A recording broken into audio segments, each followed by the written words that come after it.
Avec le temps, les Haïtiens ont oublié la langue kikongo pure de leurs ancêtres tels que Makandal, Mavimba, Makaya. Rappel historique d'Haïti, le XVIIIe siècle voit une multiplication des révoltes abolitionnistes des captifs africains à Saint-Domingue, notamment dès 1701, mais aussi en 1710, 1719 ou en 1734.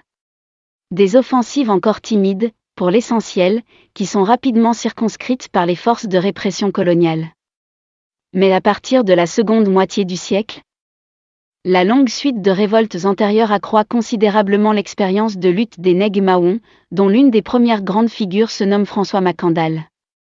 Makandal serait un captif originaire de la côte de Guinée, empire de Congo-Diane-Totla, de culture des Bas-Congo.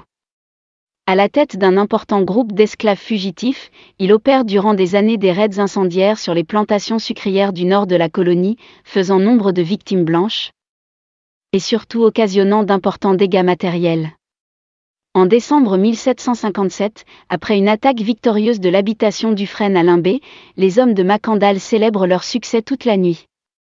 Ils élaborent également un plan d'offensive finale, visant à empoisonner tous les points d'eau de la région pour mettre fin au règne des Blancs esclavagistes.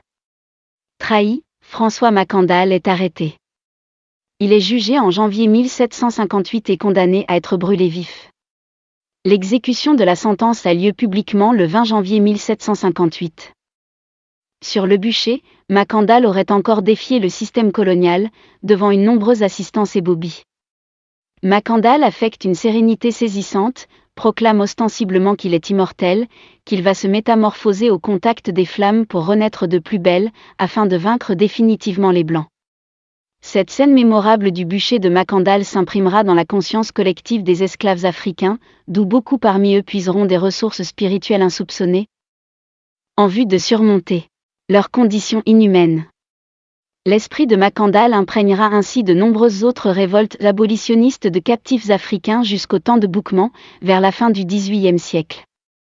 Au Bois Caïman, dans la nuit du 22 août 1791, sous la houlette d'un papalois nommé Boukman, a lieu une mémorable prestation de serment abolitionniste entre plusieurs captifs africains fermement résolus à mettre fin, par la force, au système esclavagiste français de Saint-Domingue. Prononcé en langue africaine, langue kikongo, ce serment a été rapporté comme suit, et Mbamba, Kanga Bafioti, Kanga Mindel, Kanga Ndokila, voilà vous savez tous, Congo est la première culture civilisatrice au monde, abonne-toi et partage.